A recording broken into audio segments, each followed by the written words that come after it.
Excuse me. If you had called in self-defense, how would you establish that you were the good citizen who called it in? You were the person who called and asked for help. How do you establish that? What do you say when the police arrive on the scene? I would have my hands in plain view, and I would say, "Officer, I'm the one who called." Mm-hmm. And that's all I would say. Let them take it from there. Okay.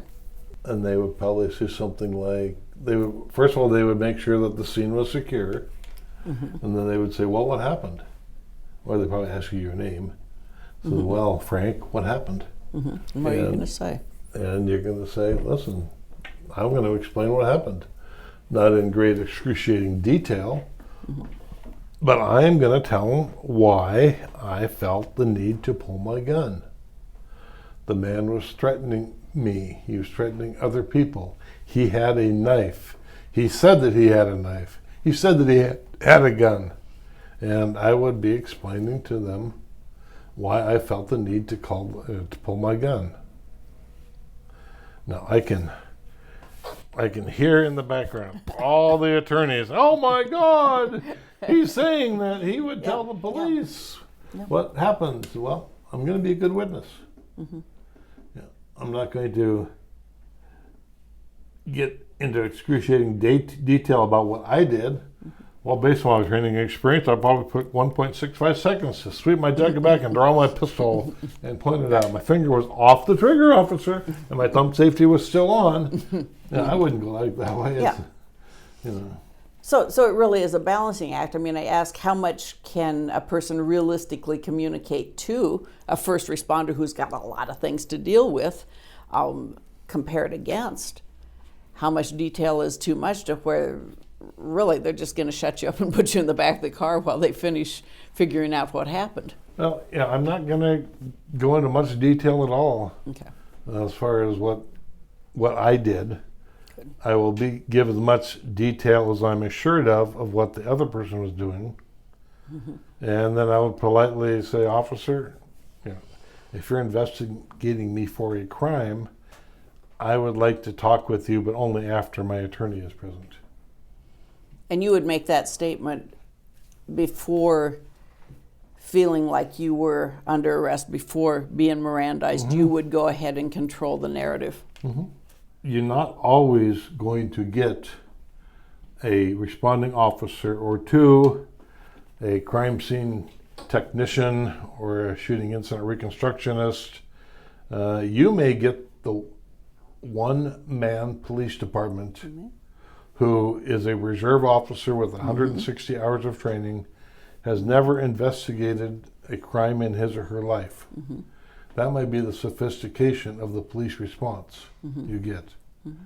And so how that is going to be handled is going to be different than if you're in a larger municipality with a dozen cops that could respond and investigate mm-hmm. and take statements, people that have had experience as detectives. Yes. So you're going to need to kind of wing it. You're going to kind of have to figure out, who are these people and what do they want from me? So well, wing it, not necessarily, but it goes back to those shades of grays, to that nuancing. What is my situation? Am I talking to a fish and game officer? Am I talking to an experienced Metropolitan Police officer who gets gun calls every day? And how does that, so my question to you then becomes, how does that shade how I speak to them?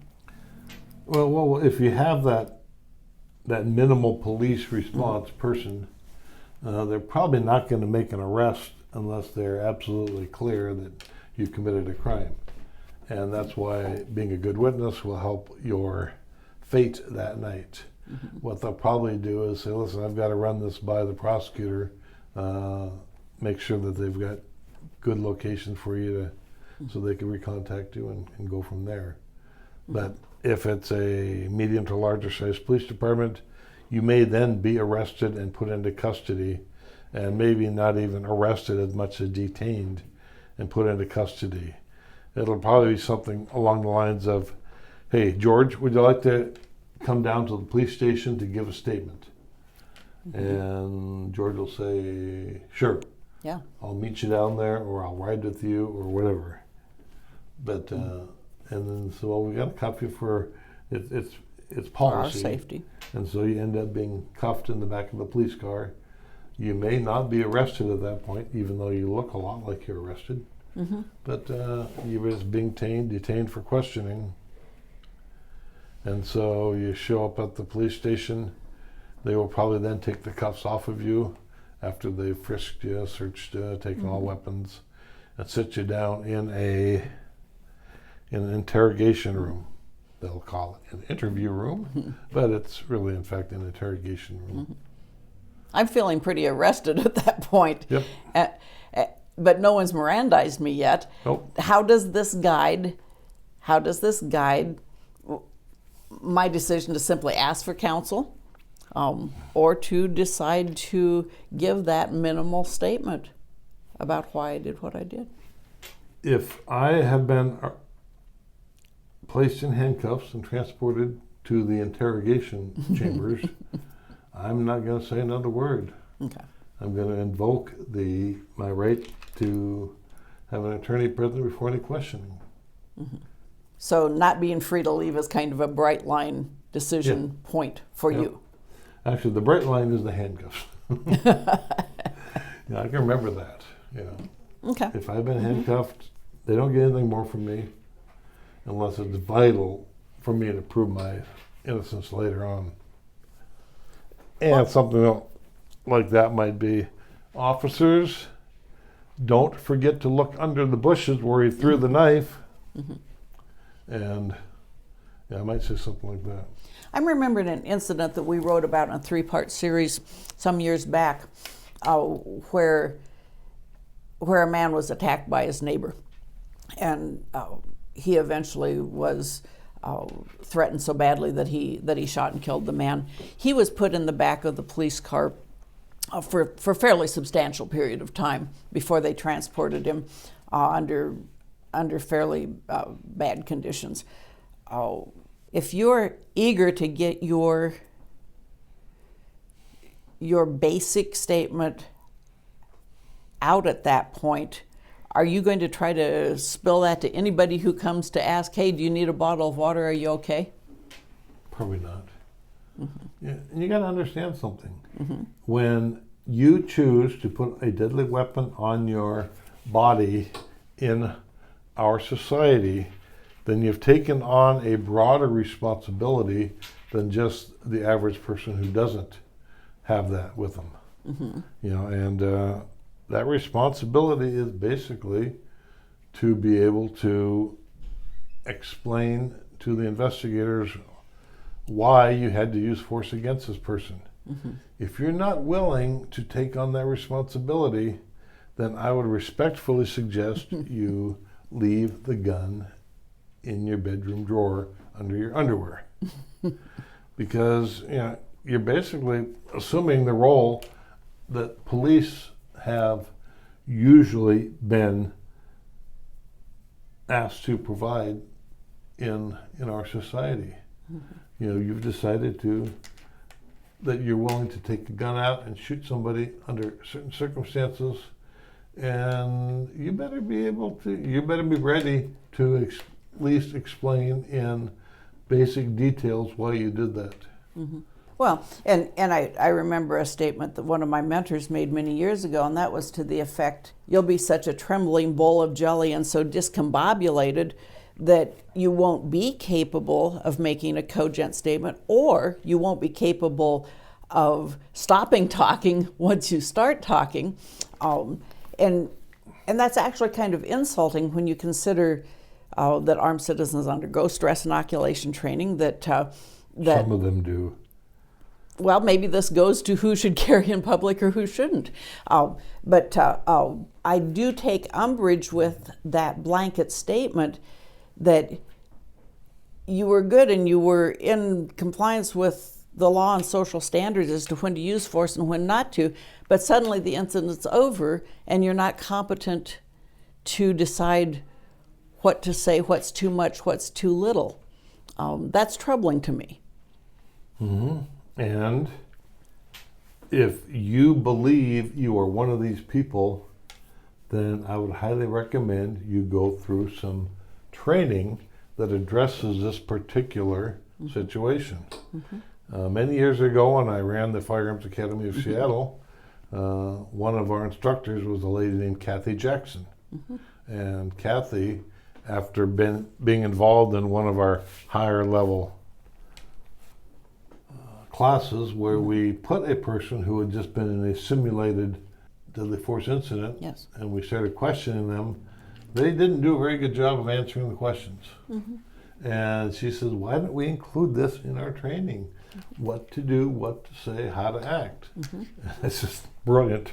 Yep. You know, and so the very next time we taught that class, we had a segment of the class addressing this, and it was amazing how much better the responses from the students got after this this chunk of education was given to them. Sure, they still made a few little mistakes, but they did much better.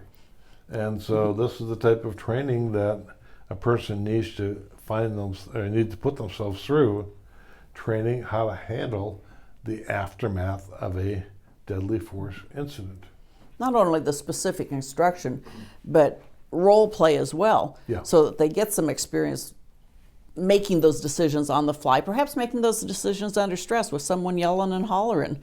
I can't say enough for how that built up their confidence and how much that gave them things that were parked in the back of their mind in case they ever needed them. In your law enforcement experience and later your experience as an expert witness, I'm wondering how common it is for suspects to just keep talking after it's clear they're under arrest. Well, that is what the police want to happen, Yes. is they keep talking. George Zimmerman, he kept talking and talking and talking and talking and talking and talking, and then the next day he talked some more. He even got in the police car and drove to the scene, and he walked the detectives through the whole situation. The good news is George was absolutely 100% justified in doing what he was doing, and he had witnesses to back up his claims. You know, they weren't sitting there watching through binoculars, but they were what we call ear witnesses. Yes. And so eventually, well, after that, the police failed to prosecute him, and then, for political reasons, they came after him and decided to indict him and prosecute him for murder. And all of this came out in trial. Normally, when a person uses force in self-defense, they have just taken hold of that ticket to the witness box, and they're going to have to tell the jury why they felt their life was in danger.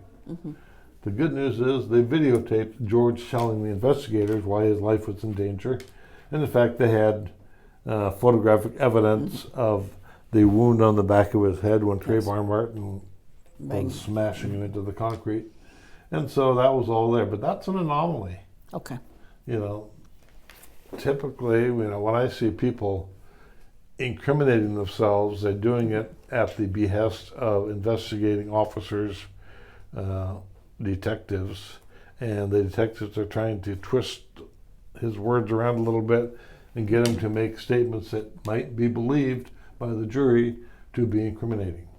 So that would be in that interview room, I think, from what you're talking about. What about during transport? Is it pretty common for officers to keep picking away at the suspect while they're taking them to the police substation or down to the jail? I have not seen that as being common. Good. It might happen, but it's never written up in the reports because the officers know that they're wrong. But it might give them a little bit of information to pursue at some point during the investigation. So note to self, if you're in the back of the car being transported, remain silent. Yeah. Yeah, that makes sense. This is not a question so much about giving a statement, but I would like you to address, if you would please, and this is based on member questions, if one receives medical aid or is even taken to the hospital after a fight, what are your thoughts about admissibility on what you might tell the EMTs or the hospital staff? Well, it's all admissible. Okay. There may be a hearsay situation, but that could probably be overcome by the excited utterance rule, or statement against interest. And so I would not be telling the EMTs in the back of the ambulance or the emergency room docs or the nurses anything about the case other than it hurts right here. Very good. We've explored this topic in response to member questions, many of which were stirred up by internet videos like the titles of Don't Talk to the Police. But I'm remembering one member in particular who had become convinced that exculpatory statements that he made either before or after receiving the Miranda warning would be considered hearsay and thus inadmissible in his defense. Do you have any thoughts on that? So the member was convinced that even if he told the police the truth, that those statements would be kept out because they're hearsay. I believe that he felt like the prosecution would use those statements, but his defense couldn't say, well, George told the police that night that the man had come at him with a knife, that his defense attorney would be allowed to say that. I just don't understand how this great, vast body of misinformation gets going out there. If the statements are documented in police reports or video or whatever, then they'll come in. Okay. If they're not documented, then they probably won't come in. I think it raises a concurrent concern, and that is how much of police reports these days are coming off of vest cameras or dashboard cameras versus the old-fashioned way when you were in uniform of going back and writing up a report that night. One seems like it would be a lot more credible than the other. Well, typically what happens now is the officers go back and review the video and then write up the report based on their refreshing of their memory by watching the video. And then the prosecutor has to make charging decisions based on that information. And understand something, I had been a cop for about 30 plus years until I retired about a decade or so ago, maybe 2 decades now. But police are mostly good people who want to do a good job, who are honest, and they're not the people that you typically hear about when an armed citizen is being prosecuted and the political machine, that's the word, decides that they want to come after all armed citizens. Oh. And they pick and choose who they want to use for investigators based upon basically how quickly that investigator wants to move up the chain to become a lieutenant or a deputy chief or whatever. And so, I'm working on a case right now where we've got a couple of detectives that have gone way out of bounds as far as what is good, honest behavior. And it's sickening to me to see this. And in fact, I've taken the case pro bono, which I don't do often, but it's such a travesty that I'll go down and I'll testify and I'll explain why the police are making shit up, why it's wrong. Frankly, it'll never go to court, but if it does, I'll be there. Well, that's part of the expert's role, and I think that sometimes we err by thinking the expert gets called in to testify. The expert gets called in to guide the case, and as you said, to actually keep it out of trial. If possible, yeah. Yeah, absolutely. What else do you think members need to know about making statements to police? Don't do it. Because we really haven't talked about that. But don't do it under the following circumstances. Okay, let's go. What is that? If you have been handcuffed and you're being isolated, either in the back of the car or later in the interrogation room, do not talk to the police. They have focused in on you as a suspect in a crime. And do not give a formal statement to the police. And when I say formal, I'm talking about a written statement or a videoed statement or even audio statement. Don't do it because they want to try to prove that you committed a crime. And how does what you just described How different is that from giving bare details to a responding officer on the scene? Well, I think it's the difference is you going home that night after a legitimate act of self-defense or being prosecuted. Okay, so the situation that you just spelled out, you're sequestered, you're arrested or at least detained such that you're not free to leave. You're in the interrogation room where you're being interrogated. It's likely you've been read your Miranda rights, which is a clue. We call that a clue. Yeah. Your behavior under those conditions appears to me to be radically different than what you suggested you might do as far as giving bare details to a responding officer on the scene. What's the difference between sharing the information in the limited information in that setting versus sharing that information in the circumstances that you've just spelled out of being sequestered, of being arrested, of being in an interrogation room? Well, assuming that you did share with the officers to begin with what that suspect was doing that caused you to fear for your life, and then if the officers didn't believe you, or maybe they had his gangbang buddies pitching in the ear, that's all bullshit, man. He didn't do that. Okay. You know, he didn't even have a gun on him. You know, because one of the buddies took the gun away. Mm-hmm. If that's the case, then you may be arrested and start the interrogation point. And, you know, I'll invoke Masada Ayoub's words here. It says, "Officer, I wish to cooperate 100%, but only after I've spoken with counsel." Mm-hmm. And what I'd like to suggest at that point is that sometimes we get a little bit impatient. What if it takes a substantial amount of time to get your lawyer with you? Are you going to be willing to sit in jail? Yeah. Waiting to be. It's the role you have volunteered for when you decided to carry a gun in public, and furthermore, if you decided to use that gun in self-defense. You're volunteering to be handcuffed, stuffed in a car, taken down to the police, put in a room, strip searched, make you wear orange jumpsuit. You know, you're volunteering to do that. And I'll sit there until my attorney can get there. I don't have an attorney in my hip pocket. You know, and I do quite a bit of traveling, you know, and it may take a day or two or three to get an attorney there. But so I'll just keep my mouth shut. Including not talking to the other people in the holding cell with you. Yes. Serious stuff. Yeah.